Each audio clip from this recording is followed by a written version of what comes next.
فرش التراب يضمني وهو غطاء۔ اب میں ایک موضوع لے رہا ہوں، یہ جو قربانی کا مسئلہ ہے، اس کے بارے میں ایک زمانے میں تو بہت منکرین حدیث کی طرف سے اس کے خلاف بڑی جو ہے ایک مہم چلی تھی کہ ختم کیا جائے اس کو، یہ خام خواہ جو ہے خرچ ہوتا ہے بہت بڑا اور ضائع ہوتا ہے گوشت، اتنے بڑے پیمانے پر گوشت ہوتا ہے کھایا نہیں جاتا۔ اچھا، ایک زمانے میں فریج بھی نہیں تھے، یہ بھی نہیں کہ آپ محفوظ کر دیں، گوشت ضائع بھی ہو سکتا تھا، اور بھی چیزیں جو ہے وہ گوشت کی وہ صحیح طور سے استعمال نہیں ہوتی تھی۔ تو اس کے اوپر بڑا پروپیگنڈا منکرین حدیث کا رہا کہ یہ جو ہے قربانی صرف حج کے موقع پر ہے۔ میں اس کی نفی کے لیے آج آپ کو بتا رہا ہوں کہ سورہ حج کے اندر جو دو رکوع ہیں، ایک چوتھا ایک پانچواں، چوتھے رکوع میں بھی قربانی کا ذکر ہے، پانچویں میں بھی قربانی کا ذکر ہے۔ یہ ایک دم جو ہے ایک جگہ پر جو دو طرح کی قربانیوں کا ذکر ہو رہا ہے، یہ کیوں ہو رہا ہے؟ چوتھے رکوع میں وہ مناسک حج کے ساتھ اس کا ذکر ہے، وہاں جو فرمایا گیا لِيَشْهَدُوا مَنَافِعَ لَهُمْ وَيَذْكُرُوا اسْمَ اللَّهِ عَلَىٰ مَا رَزَقَهُم مِّن بَهِيمَةِ الْأَنْعَامِ فِي أَيَّامٍ مَّعْلُومَاتٍ عَلَىٰ مَا رَزَقَهُم مِّن بَهِيمَةِ الْأَنْعَامِ فَكُلُوا مِنْهَا وَأَطْعِمُوا الْبَائِسَ الْفَقِيرَ۔ وہاں پہ قربانیاں دو، پھر اللہ کا نام لو ان جانوروں پر جو اللہ نے تمہیں عطا کیے ہیں، ان جو معین دنوں کے اندر دو، فی ایام معلومات، اور پھر اس میں سے خود بھی کھاؤ، اور جو ہے جو جیسے صدقہ کا گوشت ہوتا ہے وہ نہیں ہے، وہ قربانی کا گوشت ہے، اس میں سے آپ خود بھی کھائیں اور غرباء کو کھلائیں، غریبوں کو دیں، مساکین کو دیں۔ تو یہ پورا حکم آ چکا ہے چوتھے رکوع کے اندر۔ پانچواں رکوع پورا کا پورا جو ہے وہ عید الاضحیٰ پر ہے میرے نزدیک۔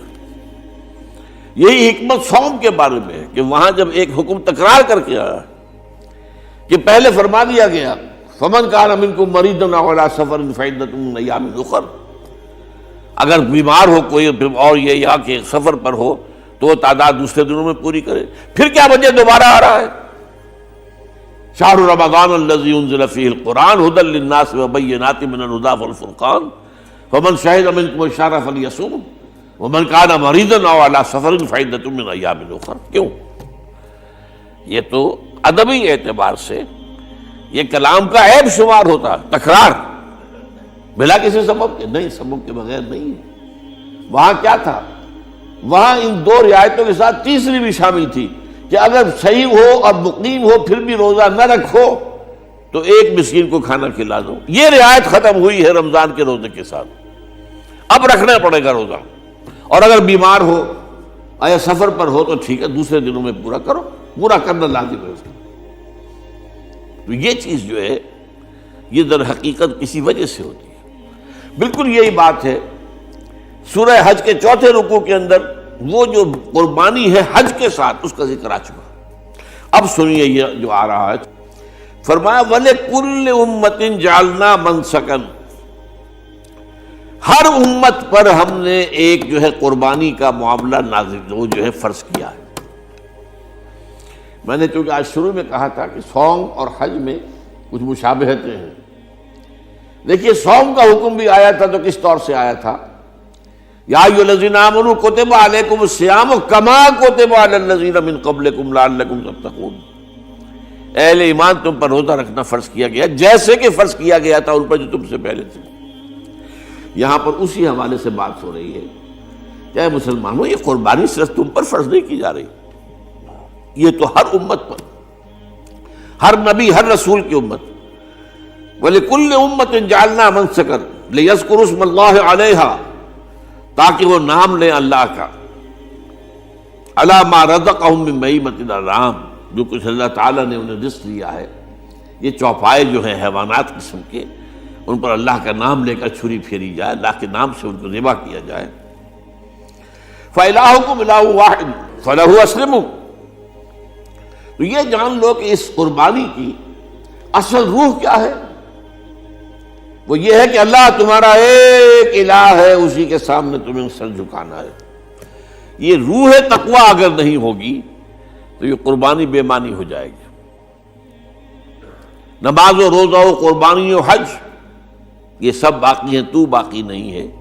جب اللہ تعالیٰ کے ساتھ تعلق نہیں ہے تو یہ ساری چیزیں ریچولز بن جائیں گی۔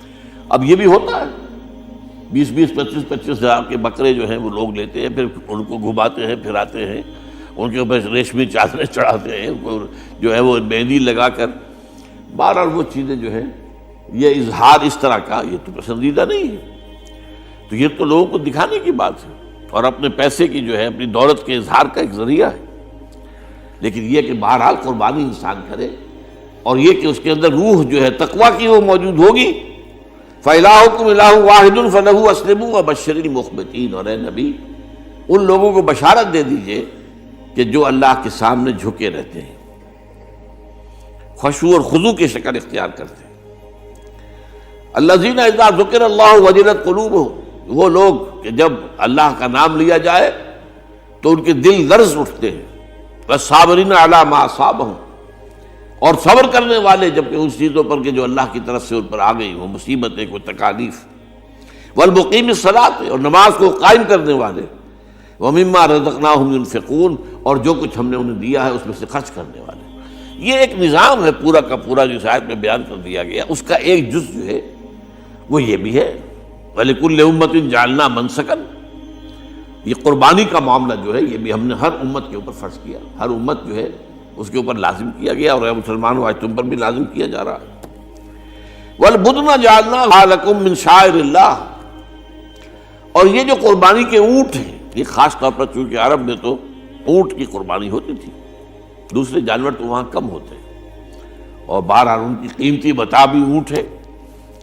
وَالْبُدْنَ جَعَلْنَاهَا لَكُم مِّن شَعَائِرِ اللَّهِ، یہ اللہ تعالیٰ کے شاعر میں سے یہ اونٹ جو ہے یہ قربانی کا اونٹ ہے، یہ مکے لے جایا جا رہا ہے، یا یہ بکرے اور یہ مینڈے جو ہیں یہ قربانی کے ہیں، یہ وہاں جا رہے ہیں، تو یہ بھی گویا کہ ایک طرح سے اللہ کی نشانیاں بن جاتی ہیں۔ ان کے حوالے سے اللہ تعالیٰ کا ایک تصور اور اللہ تعالیٰ کے ساتھ ایک ذہنی رشتہ قائم ہوتا ہے۔ لیکن فیہا خیر، تمہارے لیے اس میں خیر ہے، بھلائی ہے۔ چنانچہ جب وہ جاتے تھے حج کے لیے تو جو بھی ان کے ساتھ دودھ دینے والا جانور ہے، قربانی کی نیت ہے لیکن دودھ جو ہے اس کا استعمال کر سکتے ہیں درمیان میں، اور بھی کوئی اگر ان کی کوئی چیزوں سے فائدہ اٹھانا ہو، لکم فیہا خیر۔ فاذکروا اسم اللہ علیہا، تو اب ان کا اللہ کا نام لو اس کے اوپر، صواف، صفیں باندھ کر وہ اونٹ کھڑے ہوتے ہیں اور ان کو نحر کیا جاتا ہے۔ آپ کو معلوم ہے ذبح نہیں ہوتا اونٹ، اتنا بڑا جانور ہے، گردن کتنی موٹی ہے، اس کا ذبح کرنا بڑا مشکل ہے، نہر کہتے ہیں اس کو۔ کھڑا ہے اونٹ اور ایک برچھا، چھوٹا سا برچھا ہے جو اس کے یہاں گردن کے یہ جہاں آ کر دونوں ہنسلیاں ملتی ہیں وہاں پر مارا جاتا ہے، اور یہاں سے جو بہت بڑی وین ہے وہ در حقیقت ایورٹا، وہ جو ہے ختم ہوتا ہے، تو وہاں سے خون کا پھر فوارہ آتا ہے، اور اس کے بعد پھر وہ اونٹ کھڑا کھڑا وہ رفتہ رفتہ اس کا جب خون نکل جاتا ہے تو وہ کمزور ہو کر نیچے گر جاتا ہے۔ یہ نہر ہے۔